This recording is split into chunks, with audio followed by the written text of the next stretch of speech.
Today I wanted to review BlazBlue Cross Tag Battle. This is a 2D anime fighting game published by Arc System Works and released in 2018. And it is essentially Arc System Works taking its previous franchises and games and making a big crossover game, right? We got your BlazBlue characters, you got your Persona 4 Arena Ultimax characters, you got your Under Night and Birth characters, you got your Ruby characters. Now, this is probably one of the greatest tag fighting games that Arc System Works has put out, but it is probably one of the worst BlazBlue games ever put out. So before we get started with the review, I just wanted to quickly remind people that this is all based on my own personal opinion. You're free to have whatever opinion on the game that you want. I'm not here to try and change your opinion. I'm just here to use my First Amendment right and express my feelings on this game. You know, some people might say, you're a fucking communist. I thought communists didn't have their First Amendment, and you know what? You're fucking right. I don't know where I'm going with this, but the point is, feel free to tell me what you think about the fucking game in the comments, and we can have a civilized discussion on why I am in the right, because on the internet, I obviously cannot be wrong. My opinions are absolute, and my opinions are obviously straight facts.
first off, I think we can all agree that in a fighting game, gameplay is one of the most important things. You know, it's the core of what makes up a fighting game, other than maybe online play and single player. But obviously enough, you know, I know this is gonna sound crazy. It's gonna sound insane. It's gonna sound like some sort of communist propaganda or some shit. But this is a tag game. Okay. I know. I couldn't believe it either. You know, the game that has cross tag battle in the fucking all over the fucking game. Like they really try to remind you that this is a tag game. You know, they make sure to make it crystal clear that it's a tag game. Yet somehow, the first time I played this, I managed to be perplexed on the fact that this was a tag game. So, you know, tagging, you know, it's a thing, and it's very simple. It's literally just one button. Just hit one button and bam, you're tagging. You're doing a thing. You're gaming. Now, tagging is really quick and easy in this game, so that's very nice of them. You know, I wouldn't recommend, you know, doing this. You know, if you know, it's definitely a very quick tag compared to, you know, other tag games. But you know, if you do this, you're probably gonna get bonked on the forehead. You hit again just one button, you can get an assist. And you know, obviously all tags are going to be, you know, different depending on characters. For example, let's switch back to Jin real quick. And there's assist. Tagging and assists are great and all, but have you ever thought about being your own tag? So if you call for an assist, you can actually switch. Right, you can call for an assist and tag, and you become your assist. You become the character halfway in motion. So let's repeat it. Let's tag in X, and I kind of fucked it up there. But you know, if that was a match, I would have gone bonked on the floor. Now, another thing about this game is that you can do supers again very easily. So if you hit your circle button, which on Xbox, I think it would be, I want to say a B? I think it would be your B button. So you hit it, you get a super, right? That's very fancy, very flashy, very neat, very nifty. But if you hit it, and you hit it a second time, at the correct timing, you will get a little extra bang for your buck, and it is a universal thing. Obviously, all the supers are going to be different, but you know, it's definitely very straightforward. You know, this game is very. I feel like it's probably one of the most accessible games that has been associated with BlazBlue. You know, you just, with the touch of a button, you can do a lot of stuff. You know, you can do a lot of very fancy shit, right? You can maybe like do something like this. I wouldn't recommend it, but you can do it if you want. Now, another thing about this game is that it does have auto combos. And I know that for a lot of people, auto combos are kind of a turn-off. And what I mean by a lot of people, I'm mostly, you know, referring to more, I guess, fighting game experienced players. You know, they're not very big fans of this auto combo shit, especially with, you know, the way auto combos were in, like, say, King of Fighters 14, right? You know, KOF 14, it definitely gave a pretty bad rep to these auto combos, but I personally don't really have a problem with auto combos. I don't think auto combos in this game affect the gameplay very much. You know, it's just honestly just kind of there for a lot of more newer players, because definitely I think when it comes to fighting games is one of the hardest genres of games to get into, and combos in fighting games are one of the more complex things to learn. So the fact that they let you, you know, just hit buttons like this, you know, this is just that's like a what, 3-hit combo, and all you did was hit your medium 2 times, and you know, for the light 1, 2, 3, 4, 5. That's just me hitting my light 5 times, and you know, I feel like it just doesn't really affect the gameplay much.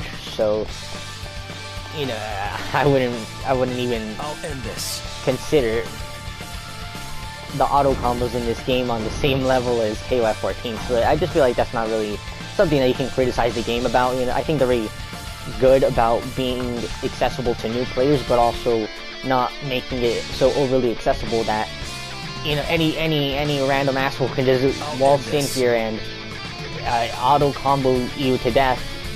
You know, this, you know, that's not, you know,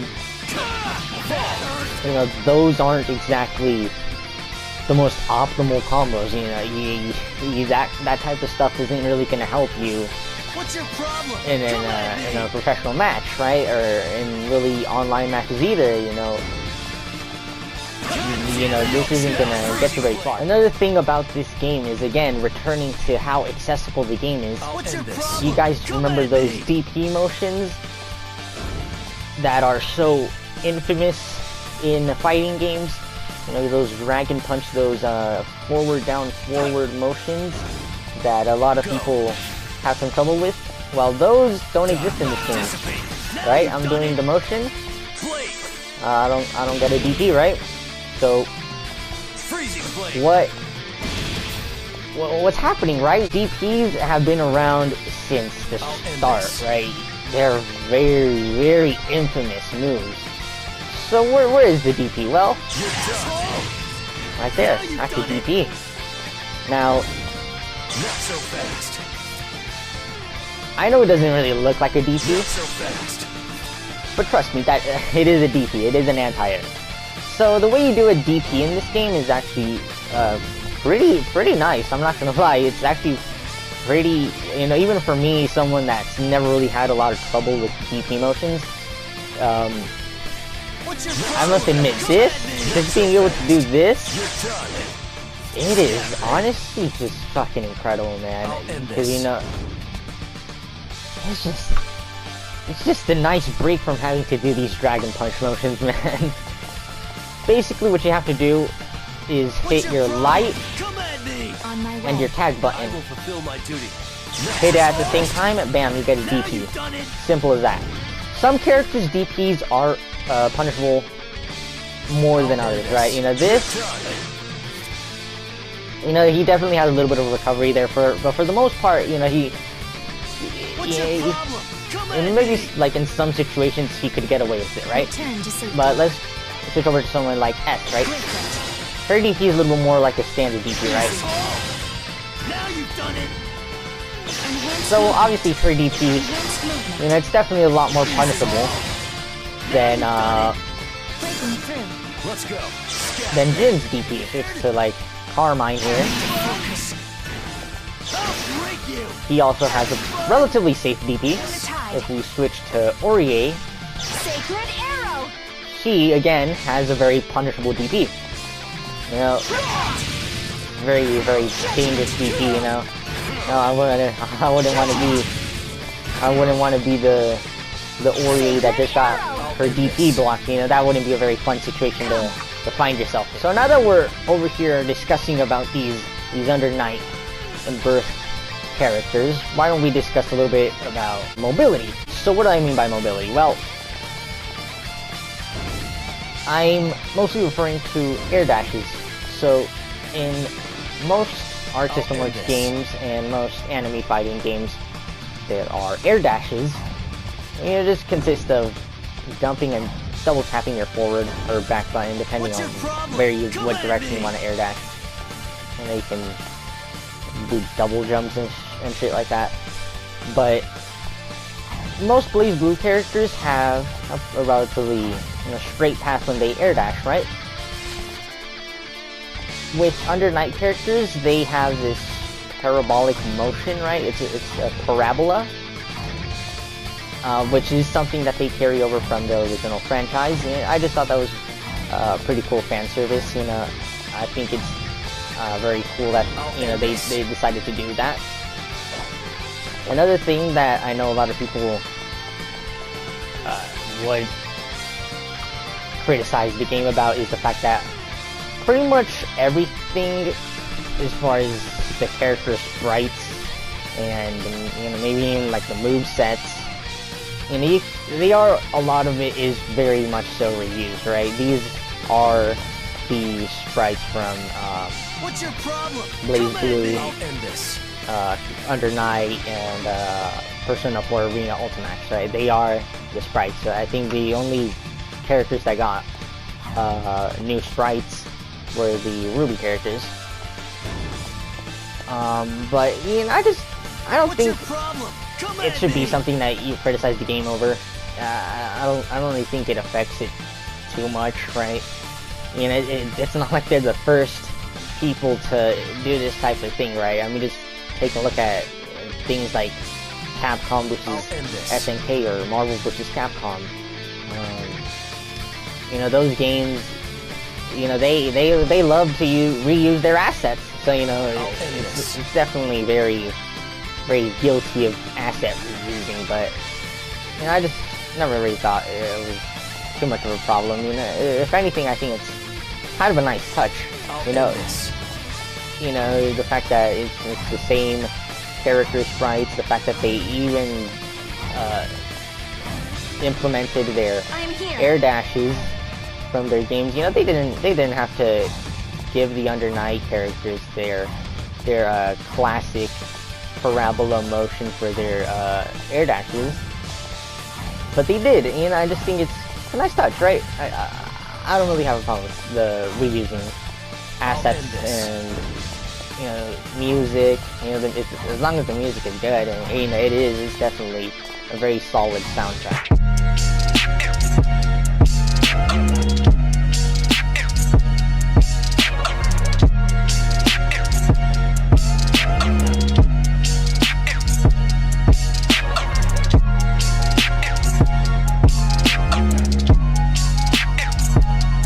So for this category, I know it's going to be a little bit perplexing. I know that some people might not agree with me on this, but for me, in a fighting game, the soundtrack is probably more important than the gameplay. If the soundtrack is whack, then I don't want anything to do with it. I'm gonna keep it 100. Alright, music is very important to me.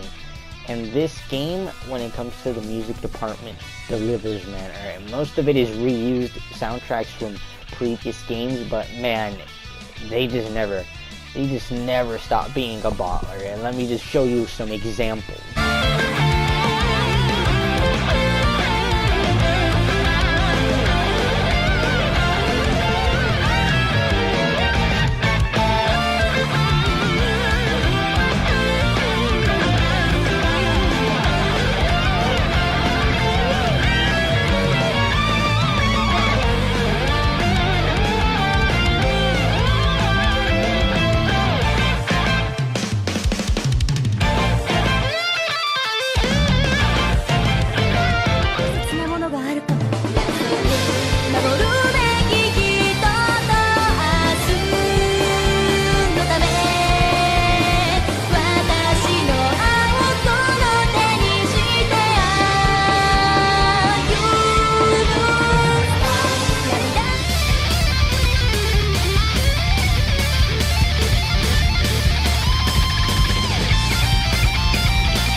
I think the music in this game is very solid. 10 out of 10 soundtrack, right? W soundtrack, it's fucking incredible.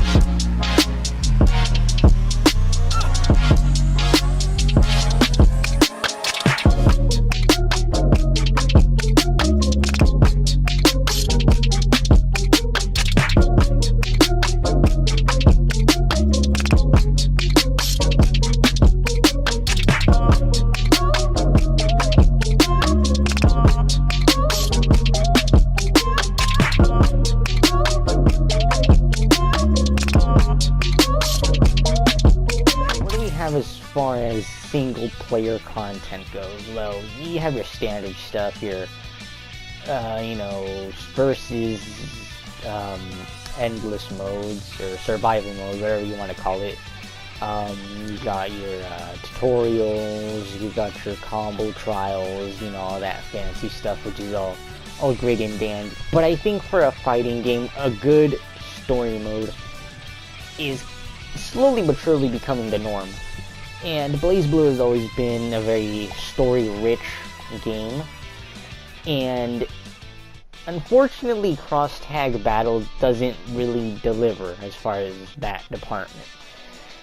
The story isn't exactly very serious. It's mostly like it's a very silly and comedic story mode. It's not something that should be very serious. It's not something that takes a very serious tone, and it's pretty straightforward as well. And if you're expecting something that's gonna continue off the Central Fiction story, then you're not gonna get that with Cross-Tag Battle. It's completely separate from the other universes. As far as I can tell, there's no real correlations, as far as, my knowledge goes. Other than that, it's a pretty standard Arc System Works story mode. It follows its visual novel format that BlazBlue and Persona 4 Arena Ultimax had. And it's all voice acted, so, you ain't gotta read, which is probably one of the greatest things ever. Alright, reading is a thing.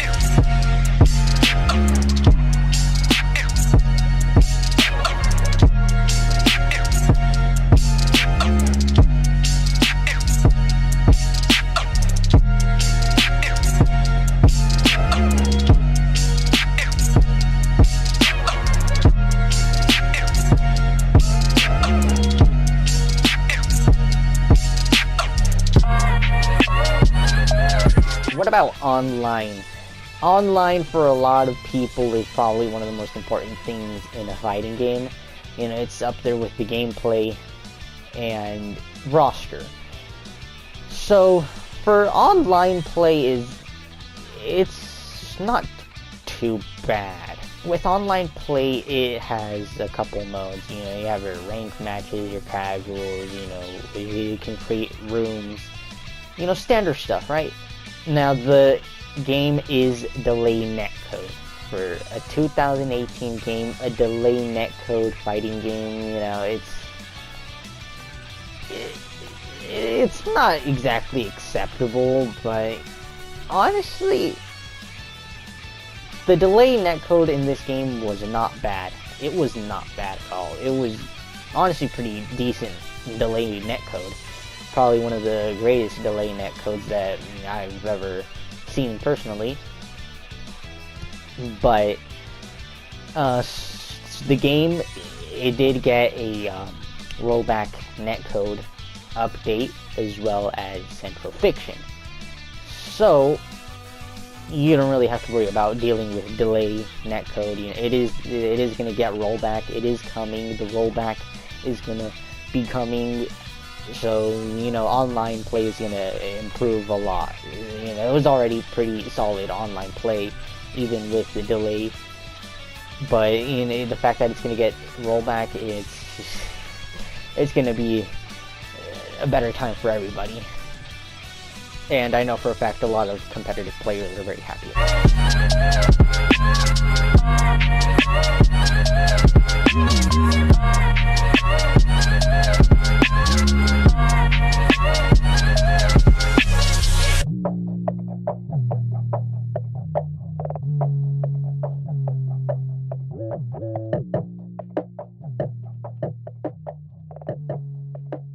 So for final thoughts on the game, overall, I think that if I look at it from a judgmental point of view, it's probably one of the worst BlazBlue games that I've ever played.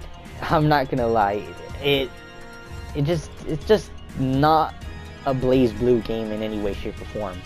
BlazBlue games have always been a little bit more slow paced. You know, this game, it just kind of throws that out the window and makes it a completely new playstyle, right? It's tag based, it's quick, heavy damage, right?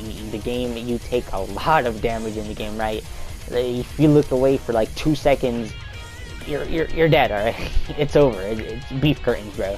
Right? The pacing of the matches is very fucking fast. And, you know, it's not a bad thing per se, right? The game is pretty solid. But what makes me not have very fond opinions of the game is the fact that it's being marketed as a BlazBlue game, right? A BlazBlue game does not feel like this. This is not a BlazBlue game. This is completely just separate. It's its own game entirely, right? The storyline is completely separate, right? It's all reused assets, you know, right? The gameplay is nothing like BlazBlue. And, you know, if I look at it from a BlazBlue point of view, this is one of the worst BlazBlue games that I've ever played. But if I look at it from in a completely separate point of view, right? If this didn't have BlazBlue in the name, and it was just like, I don't know, ArcSys Cross Tag Battle, I would say it's a pretty good game, because it is. It's very fun. It's a solid fighting game. It's not bad. I just think that the fact that they marketed this as a BlazBlue game, it's a complete turn-off for me, because I love BlazBlue, right? BlazBlue games are fucking incredible, right? The stories, the gameplay, the animations, everything has always been incredible about BlazBlue. That's one of the things that I love about BlazBlue, right? BlazBlue can take credit for bringing Arc System Works back into the field of fighting games, right? And, you know, just putting this out and marketing it as a brand new BlazBlue game, it just kind of felt like a spit in the face for the fans of BlazBlue that have been asking for a new entry in the game to continue the story, right? I feel like that's what a lot of the more hardcore fans were hoping out of BlazBlue Cross Tag Battle, and BlazBlue Cross Tag just does not deliver. It just, you know, does not deliver what a lot of people wanted, you know. I don't know, that's just the way I see it, you know. Maybe I'm completely wrong, you know, maybe I'm huffing rocks or some shit, right? You know, I could be talking out of my ass. It just does not feel like a BlazBlue game, and if I'm gonna judge it as a BlazBlue game, then it is one of the worst BlazBlue games that I have ever played. It is nothing like the BlazBlue games, and it just does not hold up to any of its predecessors. You know, you put BlazBlue Cross Tag Battle and BlazBlue Central Fiction, you know, you're gonna get made fun of. Central Fiction is literally the best BlazBlue game ever, right? A lot of people will tell you the same thing. Central Fiction is just a really good fucking game, right? And, you know, I have my personal favorites too, right? I personally love Chrono Phantasma. It is my favorite BlazBlue game. But this game is just, it's not a BlazBlue game. It's not a good BlazBlue game. You know, it's just, it's disappointing as a BlazBlue game. But, you know, again, if I look at it as its own completely separate thing, then this is a really good game. It's really fun. So as a BlazBlue game, then, you know, I'd probably give it like a 4 out of 10. But if I look at it as its own independent game, completely separate from BlazBlue, then I'd say that it's a solid maybe 8, 9 out of 10 game.